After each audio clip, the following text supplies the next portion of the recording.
Em 1807, fugindo da invasão napoleônica a Portugal pela quebra do bloqueio comercial com a Inglaterra, a família real portuguesa embarcou rumo ao Brasil. Após uma parada no Nordeste, onde desembarcaram primeiro, chegaram ao Rio em 1808. Naquela época, a cidade de São Sebastião do Rio de Janeiro tinha em torno de 50 e 60 mil habitantes humanos e algumas centenas de ratos.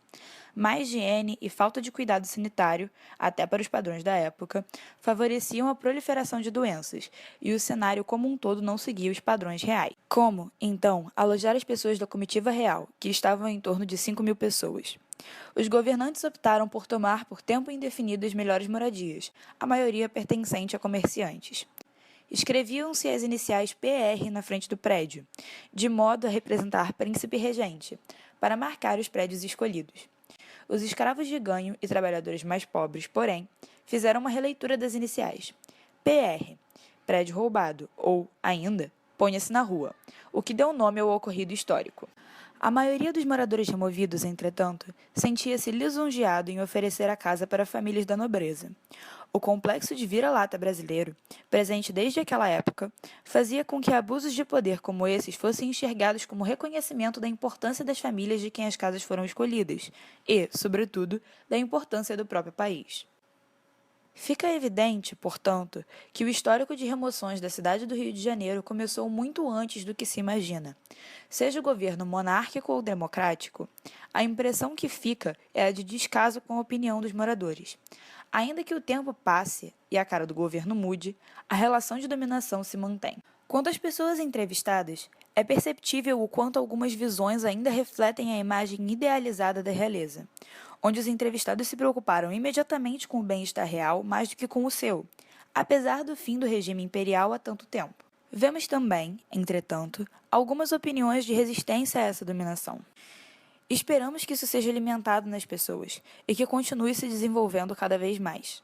É sempre saudável lembrar que o Estado só é tão poderoso quanto deixamos que se torne. É preciso um pouco mais de demos em nossa democracia. Boa tarde. Se você tivesse ouvido falar pelo governo de que você ia ter que sair da sua casa, deixar a sua casa, porque a família real ia ficar lá durante um tempo indeterminado, qual seria a sua reação? Primeiramente, eu só sirvo um Deus, que é Jesus Cristo. Eu não ia sair, tá entendendo? Eu ia ficar lá. Eles iam ter que me levar amarrado ou matar, alguma coisa assim, porque sair da minha casa eu não ia sair, não. Não, simplesmente não. Se eu aceitaria, eu teria que pensar muito, porque a família real exige um tratamento de realeza. É difícil fazer essa troca. Teria que melhorar o lugar onde a gente mora para colocar a família real, né? Não aceitaria. É uma propriedade minha. Justiça. Reunir a população e as ruas. É isso aí. E se o governo falasse que por questões de segurança tivesse algum problema na situação da sua casa e por questões de segurança ou de apropriação, de que eles descobrissem que a terra na verdade não era sua, você ia ter que sair de lá, o que você faria? Aí eu ia sair, com certeza. Temos que respeitar a lei dos homens, né? E se isso daí fosse verdade, eu teria que sair. Obediência, né? Bom, muito contrária, né? Porque minha casa, minha vida, né? Mesmo se tivessem questões de segurança envolvidas? Não. Tinha que questionar mesmo assim. Teria muito o que pensar, né? Mas seria negativa, não ia aceitar assim fácil, não. É que eu não me enquadro nessa situação, né? Sim, mas imaginando que isso acontecesse. O que eu iria fazer? Uhum. Ia lutar pelo que é meu. Brigaria. Pelos meus direitos. Por uma questão possessória e de acordo com o Código Civil, o primeiro, desde o Código de 2001, nós temos direito à posse. É uma questão possessória. 1 ano e 1 dia no imóvel, se não houver interrupção, nem pretendentes, você passa a ter o domínio e a regularização do bem. O complexo Pavão Pavãozinho Cantagalo localiza-se entre 3 dos mais nobres bairros da zona sul do Rio de Janeiro: Copacabana, Ipanema e Lagoa. É interessante notar que por trás da categoria Complexo Pavão Pavãozinho Cantagalo estão 2 favelas vizinhas, com histórias de formação diferentes. Tal fato, por vezes, é ressaltado por seus moradores quando querem se diferenciar, gerando certa rivalidade e disputa internamente. É orientado por essas diferenciações que esses moradores se distribuem e se organizam pelo território, não o concebendo como um todo uniforme e coeso, tal como o termo poderia sugerir, e tal como percebe o poder público ao elaborar reestruturações nessa área. Desde 2008, diversas políticas públicas vêm sendo implementadas no local, até que surge a proposta do PAC, cujos principais objetivos seriam urbanização, acessibilidade e pacificação. Isso supostamente garantiria maior integração da favela e moradores com a cidade. Essas intervenções também refletem as tentativas do poder público de preparar a cidade do Rio de Janeiro para sediar a Copa de 2014 e a Olimpíadas de 2016.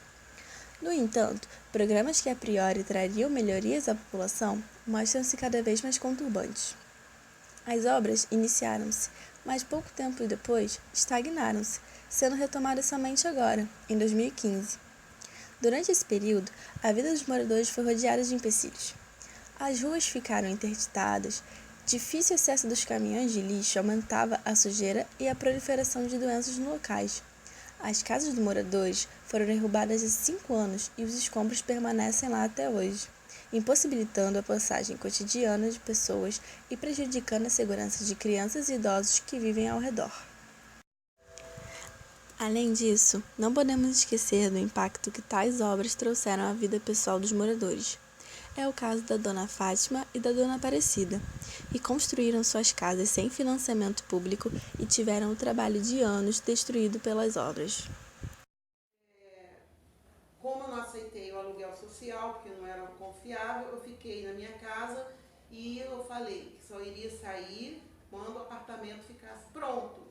E 1 ano depois ficaram prontos os apartamentos e nós mudamos, só que a minha casa tinha piso, era toda ladrilhada, era tudo direitinho, janelas coloniais, portas, e o apartamento nós recebemos sem piso, tinha azulejo no banheiro, mas com 2, 3 meses eles caíam todos, as paredes tinham tijolos ecológicos, que com o tempo começam a esfarelar. A telha não é uma telha apropriada para chuva, conforme chove muito, dá infiltrações nos apartamentos. Eu morava no Pavão, lá embaixo, no começo, quase no começo dessa ferria. Era perto para mim, aí derrubaram a minha casa, me deram o aluguel social, foi preciso de brigar, deram na época R$250, R$250 não dava para nada. E a minha casa era muito boa, casa grande, 2 quartos, sala, cozinha, banheiro, ainda tinha uma varandinha. E aí foi aquele problema, eles apressando a gente para sair, aí para entregar, que não sei mais o quê. Aí eu fiquei tão chateada, mas não queria sair de lá. Então eu arranjei um apartamento na São Romão, no 56, morei lá durante 2 anos. Então aí fizemos um abaixo-assinado para aumentar o aluguel, aí passou para R$375. De dezembro de 2009, eles pararam de pagar o aluguel social. Aí eu entrei na justiça contra a SEAB, porque eu não tinha mais dinheiro para pagar. Aí me botaram, era para morar lá no R5, lá embaixo na virada da São Romão. Então jogaram a gente aqui para cima, entre aqui no Criança Esperança. Para mim, agora ultimamente está sendo muito difícil, porque eu estou com um problema de coluna sério. Eu não posso carregar peso, eu não posso andar muito. Por causa do joelho e dos quadris, estou com 3 hérnias de disco. E não tenho condições. No princípio eu chorava muito. Eu fiquei muito triste, eu caí em depressão. Até hoje eu não tenho ânimo para descer, porque para mim é muita dificuldade. Eu me sinto dificuldade para sair e deprimida aqui dentro de casa, porque é muito difícil o acesso. Porque a ladeira é muito grande e para andar aqui eu não consigo. Então eles prometeram uma coisa e não fizeram o que prometeram. Eu tinha minha comodidade lá, eu já comprei a casa pensando na minha vida mais tarde. Que a velhice vai chegando e a gente vai ficando cansada. E eu tinha meu conforto lá para sair, conforto para vir para cá. É uma barulhada que ninguém aguenta, é uma imundície difícil, é muito desrespeito. Nós temos aqui 3 entradas, muito mal podemos aproveitar uma. E a lixeira que botaram aqui debaixo do prédio, que é horrível também. Quando está o calor, o mau cheiro sobe, é cocô de cachorro batendo em quanto é lado, e criança gritando, e para mim me incomoda, que eu estou velha, estou cansada, e é chato.